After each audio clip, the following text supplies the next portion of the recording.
Bloody hell, this game is good. No plot twist, no turnaround. This is one of the best games I have played this year and one of the best two-player games ever, period.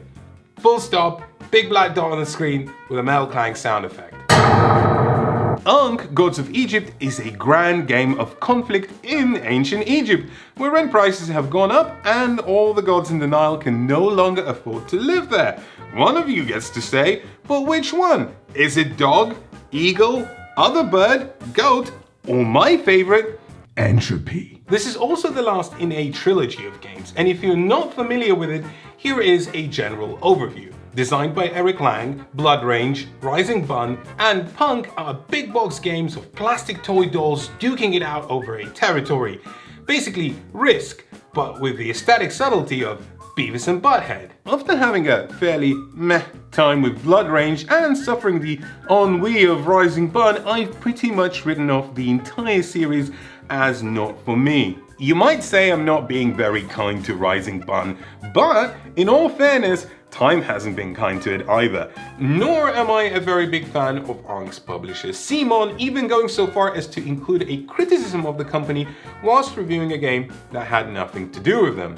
But I am big enough to admit that when they do publish a great game, I will absolutely give myself all the kudos for recognizing that it is a great game, and none to them for designing, producing, publishing, packaging, and selling it. And after the $500 underdeveloped disappointment of Bloodborne, another massive splurge from CMON, I made myself a promise. No more big stupid CMON Kickstarters. This doesn't look good. But you know what? I am glad I got all of this, because for the first time in my life, I opened boxes and boxes of all this Kickstarter stuff and I enjoyed it. I thought it was good. Like, I get the point of it now, and icing on the cake, I think Ankh, Gods of Egypt is Eric Lang's very best Reiner Knizia game. My hair has finally lost it, so I'm putting on these cat ears because there's an Egyptian cat god and there's enough of a thematic link for me to justify this. How does one win Ankh? Well, this is a game of war, so you win by building armies, moving them about, getting into scrapes, and using your abilities. Navigate these 4 actions to get to the top of this devotion track, and hooray! You've just destroyed polytheism. In any given game, you'll take on a faction tied to a particular god, coming with its own maxiature, some warrior miniatures, and a sheet containing a unique power associated with your god, and extra powers you can acquire through the course of the game. Taking an action is as easy and straightforward as a newborn baby. Actually, no. Ankh is more like a cool mom, where you go, "Hey mom, can I paraglide with a squirrel suit, land into a Formula 1 car, and race it around the mountains?" And she says, "Sure, go ahead son, it's the only way you learn about consequences." "Thanks mom, you always let me explore my..." Wait a minute, what consequences? There's just a scan 4 actions in the game. Moving your armies, summoning a new warrior, getting some followers, which is the currency of the game, and getting some Ankh powers. Let's say you want to move your warriors, or maybe even your god somewhere, just take the move action and you can move everything you own 3 spaces, easy and generous. Better yet, you can even do 2 of these things on your turn as long as you do them in this order. So, for example, if you choose to summon a warrior, you can't then take a move action to move it about. You have to gain followers or buy a superpower. Here's where you say, "That's nice, Efka, but you already told me there's consequences."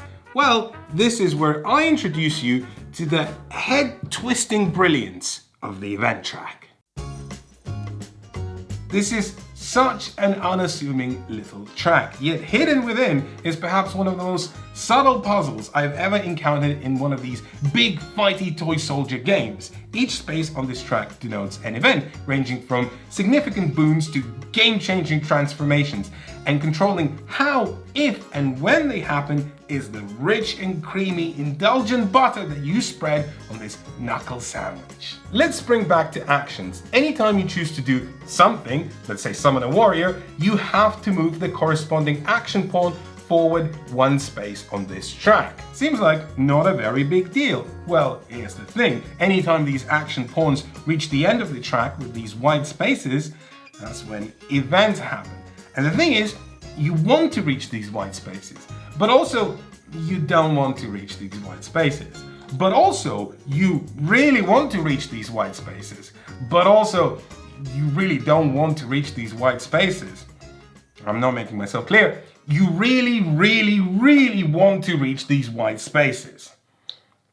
But also, listen, this is devious. Triggering an event can be so powerful. Monument events let you take control of monuments, neutral ones you are standing next to, that being these pyramids, temples, and obelisks. And later on in the game, when there are no more neutral monuments, you can even steal them from other players. The monuments are the beating heart of Ankh. They not only provide you with devotion, which is how you win, but they're integral to all the other systems. They give you strength in fights, they let you teleport around, they give you more followers, they let you summon more warriors, and they can be where you summon new warriors. Monuments are everything. Why would you not want to take control of them? Well, because triggering an event immediately ends your turn, and if you triggered it with your first action, then you've lost your literally God-given right to 2 actions, and we can't have that now, can we? Or maybe we can, because I really want to trigger the event. But also I don't want to trigger the event. Do you see what I mean? There's a rhythm to taking actions, a dance. They're big, powerful, and effective, and they do get you exactly what you want. But just by having what you want, you're ignoring the big picture, the ebb and flow of influence. Some of the most exciting times I've had playing Ankh with players masterminding their actions to domino themselves into triggering the right events for them and the wrong ones for you. Not just by solving this 4-piece puzzle, but by predicting what you want and what you will do. And so what we have here is a game that's easy to play, but heady with those aforementioned consequences, and that is a rare treat. There's 2 more event types that can happen, but I want to talk about the big one. War. Conflict plays out in Ankh like in no other game. In your Twilight Imperiums or Camels or Dunes or Roots, any of these games, people amass armies, build strategies, suddenly someone makes a big move and it's exciting. To which Ankh says, that's cute, but hold my kombucha. And also, never give it back to me because it's kombucha. Instead, inexorably, someone will trigger one of the 5 conflict events, and then everyone, everywhere just goes to war, like it or not, and it's riveting. Here's what happens. Every territory in numerical order has a fight, unless no one is there, in which case, no fight. If someone's there on their own, they just score a bunch of devotion. However, if there's 2 or more players in a territory, the fight has swings and also roundabouts. Cards are played, various monument majorities are checked, devotion could be won by 1 or more players, more monuments could be built, a plague could wipe some or even all of the players out, and there is a winner, and they do get a prize of staying alive. And then it happens in the next territory, and then the next territory, and then the next territory, until everyone is beaten, battered, and exhausted like a sad Saveloy in an angry chip shop. And at the end of it all that matters is that someone is a little bit higher on that track than you, because that's how you know that they've done well. You might even resent them for that, just a little bit. But there's one thing you're sure of. This certainly was an event. I think what I like most about this is that because conflict is such a big telegraphed event, all the posturing and positioning, all the dance with actions and event triggering feels like preparation. You want to make sure that all of your pieces are in the right place, all the contingencies taken care of, all the smarts outsmarted. It gives so much more gravitas to this action taking system because you want to take as many actions as possible, but something's gotta give because otherwise you're letting go of the reins. Osiris take the wheel indeed. Everything changes all of the time, but in a way that is, if not necessarily fair, then at least predictable. The last event type is camels, because Egypt and deserts, so camels.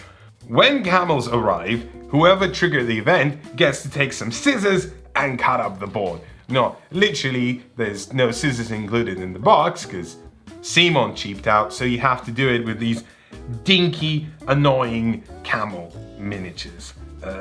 The camel event lets you take a territory and cut off a chunk, and then make it into 2 different territories. As a bonus, you also get to renumber the territories, changing which order they resolve in during the conflict. This might seem minor at first, but when it happens with some players being just on the cusp, needing just a few more points of devotion to seal the deal, suddenly this isn't just important, it's game winning. But that's just one change in this ever-flowing landscape. Things change all of the time thanks to some innovative and controversial rules. After the conclusion of the 3rd conflict, the 2 last ranked players suddenly merge and become one god and one player.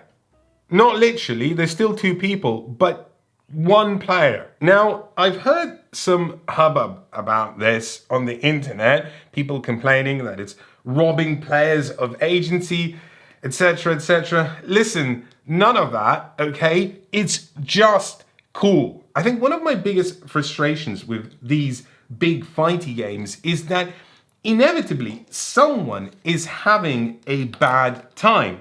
Maybe they stumbled early on in the game, or maybe they were outmaneuvered, or maybe they just perceived the game differently to you. Well, now they have a new puzzle to solve, they get to cooperate with another player, and they actually have another shot at winning. And also, it's just totally not embarrassing at all. I got a little trigger happy. They still do get their sheet because they still get to play, and the crocodile stays. But that's the thing, even leading up to this merging event is so exciting because there's a lot of preparations and discussions. Who's gonna merge? Who's gonna lose their troops? If I'm merging with Steve, what powers should Steve get to ensure the best outcome? It's just so viscous and talky and crunchy, and I love it. And then someone gets killed. No, literally, there might be a point in this game where people just get put out of their misery, and player elimination is just bad, right? As a board gamesman, I'm obligated to give player elimination a big ol' wag of the finger, but if there's one thing I know about fingers is that actually there's just no good way to end that sentence. Anywho, someone gets killed, and that's good. If by the time the 4th conflict ends and you are still in this red zone when it comes to devotion, you're out. That might sound scary and unfair, but actually most games of Ankh end well before even anyone reaches that trigger. Someone got to the top of the devotion ladder, won, and you're already winding down with some cockroach poker. And if that hasn't happened, and someone is still in the red by the end of the 4th conflict, then they're probably not having a good time anyway. That's not player elimination, that's a reprieve. Now things get really weird and almost improbable. Not only do I really like Ankh, but it is also, somehow, a fantastic 2-player game. This genre is just not built for a tete-a-tete, and many other entries either don't support 2 players or have some sort of a hackneyed mode that either doesn't work well or just doesn't feel right. And Ankh, at DOS, is just Ankh. Obviously, there's no merging into one god midway through the game, but that's more an accessory rather than a full-fledged element. Otherwise, it doesn't just play, it feels identical, which leads to the obvious question. How? I almost ended up with a cop-out answer because honestly, as I sat down to write this review, I had no idea. I played Ankh so much with just Elaine and I enjoyed it, I reveled in it, but I couldn't for the life of me figure out why it worked. It just did. And then it dawned on me. It's chess. Ankh is chess.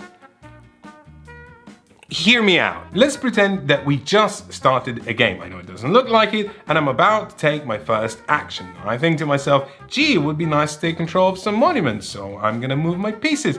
Maybe put a warrior here and move my god here. And now imagine that this piece will stay here for the rest of the game, never moving again, and yet it will do things. It will influence outcomes, tip the scales of battle, wrestle monuments by just sitting here. Ankh is a game of positionality, of putting the right bits in the right places and watching them create impact with just their presence. It's not a game where you amass big armies and swing them at the enemy. It's a game where you move pieces tactically and watch them simmer your opponent's brains. It's absolutely chess with hexagons and unique player powers and economies and victory points and multiple players. And actually, all this player elimination stuff, all these gods merging together, I've realized another thing. This isn't a 5-player game with a 2-player mode. This is a 2-player game with a 5-player mode. Ankh is just cool. And I'm really not talking about the plastic here. Dolls are nice, but if the game's bad, they're just dolls. I can buy them cheaper in a pound shop. So far, I've been describing a pretty abstract feeling game, and I don't think the analogy to chess helped me pull away from that. So let me do some course correction to make sure the impression of Ankh feels right. One of the criticisms for Rising Sun was that the big, intricate pieces didn't quite measure up to how they feel in the game. After that, you could imagine the devs at Simon going, "Argh! The miniatures! We must make them cool again!" But actually, the end result is not quite that. I don't know why the devs sound like a bad impression of Arnold Schwarzenegger. They just do. I don't write the rules, okay? Your god miniature technically provides your faction with a unique ability, but only one of the 5 available in the core box directs that ability towards your god. Meaning in most cases, from a narrative perspective, yes, the big doll does give you a superpower, but mechanically, that's not represented. So what do these chunksters do? Well, they're invincible, and that's really something. Nothing can ever remove this from the game. For example, I could plonk my god into a region teeming with enemy warriors. I will probably never win a conflict there, but just by partaking, I am eligible for devotion rewards and I get to play combat cards. And if I lose, there is literally no downside. Talking of combat cards, let me just briefly draw your attention to how Ankh once again subverts established tropes of the genre. Like in many area conflict games, each combat is a tally of who has more strength in a region, provided by the various pieces you position there. Add to that whatever strength bonus is printed on your combat card that each player plays simultaneously. But aside from the Chariots card, which simply provides you with an extra free strength, all other combat cards have additional effects that pull the elastic string of conflict into many opposing wedgies. Plague of Locusts, for example, makes everyone secretly bid followers, the currency of the game. Whoever bids the most gets to keep their soldiers. Everyone else in that region dies. In case of a tie, everybody dies. It's just brutal, but the brutality here makes having followers so much more important. It might just be that the Plague of Locusts never gets played, but its mere existence makes you absolutely hoard these. Most of the other cards are exactly the same, each having the potential to completely warp the conflict into unexpected directions. Even the dullest card, Cycle of Mars, which simply lets you return played combat cards back to your hand, will produce a cavalcade of approving well played from your opponents if you time it just right. But you only get to play cards if you're in a conflict, and the more conflicts you participate in, the more cards you get to play. Ankh encourages fighting, but clever positional fighting and coupled with powerful abilities, you get this sense of grandness that so many other games struggle to achieve. I know. Innovative epic gameplay, 12 out of 10, right? This video needs some balance, so let me totally not invent some criticisms to make it seem more even-handed. If there's one thing I've learned about Eric Lang designs is that he's like a kid in a sandbox and he likes big showy special effects. Michael Bay of Board Games, and I'm not saying this as an insult. So Ankh was a big surprise to me because all the rules and elements exist for a cohesive reason. Nothing sticks out as ancillary or underdeveloped. Every piece leads to another puzzle that together form a holistic frame. But those sharp Eric Lang edges are still there. Let's circle back to the merging and player elimination. Those are good, interesting design choices that weigh up the flaws and smooth them out. But no matter how much you comb a hedgehog, petting it is still gonna sting. Ankh is just unforgiving when it comes to mistakes, and if you make one early, you might find yourself gasping for a drink in a desert filled with venomous snakes. You can try and get out, but you're just prolonging the inevitable. And that is, well, it's par for the course for this genre. And unlike in other games where you feel dejected for 3 to 5 hours because you made an early misstep, here at least you have enough to lose yourself in losing. That I can easily endorse. What I can't endorse, or even abide by, is the anti-consumer production decisions. If you buy the retail version, rather than becoming an early adopter, you not only miss out on a box of gameplay elements literally bigger than the game itself, but also instead of nice cardboard player boards, you get this flimsy nonsense. This is of course deliberately designed to get you to back the Kickstarter, which is fine if the game is as good as Ankh. But how would you know that? You literally won't know what you're getting. But nay bother, you might say. If you don't like it, just sell it to Simon's thriving second-hand market, further fueling artificial Kickstarter sales that benefit only Simon, because if the game is bad, eventually some schmuck will end up with a game they don't even like, but not before it generates environmental damage by traveling as a giant parcel between homes back and forth. Not to mention the plastic. Now you might say, that's bordering on conspiracy theories. Why would a company make their own product deliberately worse in retail? That's just bad business.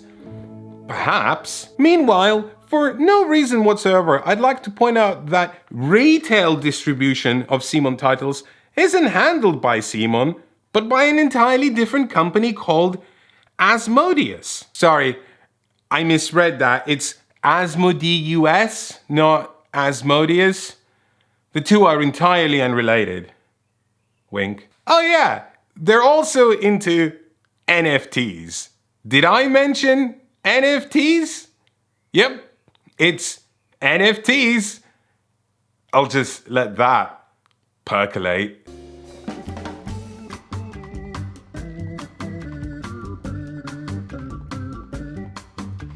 And yet, the Kickstarter extras that are available to purchase in retail are once again surprisingly great. The Extra Guardians set provides, well, Extra Guardians, a type of warrior that is recruitable and has special abilities. The base game does not have that many of them, so the variety here is actually pretty neat. The box of 5 different factions called Pantheon is once again just variety, but when the core puzzle is this good, it challenges established gameplay tropes. There's some really nifty toys in there, and whilst I can't comment on balance, I can say I had a very good time with them. Whereas the Pharaoh expansion is just gravy, imbuing the game with extra card play that enhances the scope and makes it even grander than it was before. If you want Ankh to be a game that swallows an evening with you and your friends in all-out war, Ankh plus the Pharaoh expansion is as big and ambitious as Eclipse or War of the Ring, and as crunchy as a Sphinx's riddle. And that's seemingly that. Or is it?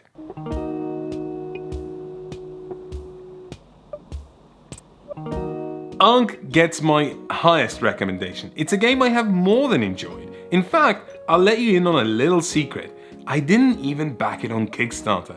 I bought my copy in retail, and after being utterly wowed by it, I went out of my way to get all this other stuff. But what about Ankh's theme? What about its treatment of ancient Egypt? Aren't I a board game reviewer that tends to pick up publishers on their choices of cultural depictions? And isn't Simon, especially this Eric Lang trilogy, known for its poor research when it comes to historical context, famously turning a farmer from New Zealand into a Japanese spirit because they read something on Wikipedia and took that as fact? So I've spent weeks researching how this game depicts Egyptian mythology. I've queried multiple Egyptologists, read a whole book on it, which hardly makes me an expert, but at least I'm qualified enough to discuss this in a board game review, and have come to one simple conclusion. It's complicated. Here's the thing with Egyptian mythology. It was around for a very long time, longer than Christianity,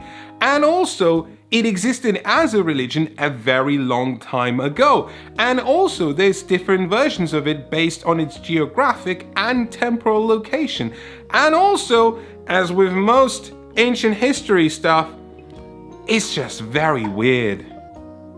What was that? I think the biggest culprit is this game's depiction of Apep or Apophis as a crocodile, which one Egyptologist has told me has never visually happened, and the idea that Apep is a crocodile is most likely a vague mistranslation by Sir Ernest Alfred Thompson Wallace Budge, whereas another one told me that Apep has indeed been depicted and described as a crocodile, amongst other things, for example, a turtle. Predominantly, however, Apep is a snake, and visuals aside, Apep is like the arch nemesis of ancient Egyptian gods. He hates gods and wants to destroy all creation because it stems from them, and desires to return everything into a cosmic soup of oneness. If you've played Elden Ring, and let's face it, you have, he's basically the frenzied flame. So to have him as a guardian, a recruitable lackey that will assist your gods,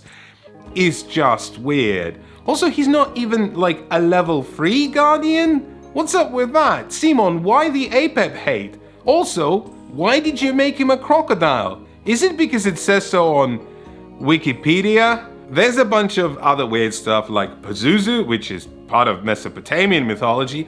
And yeah, that miniature of Taweret leaves absolutely nothing to be desired. But they also get a lot of stuff right. The framing of Egyptian gods at war is very sound because apparently they couldn't sit still for 2 seconds without trying to kill one another.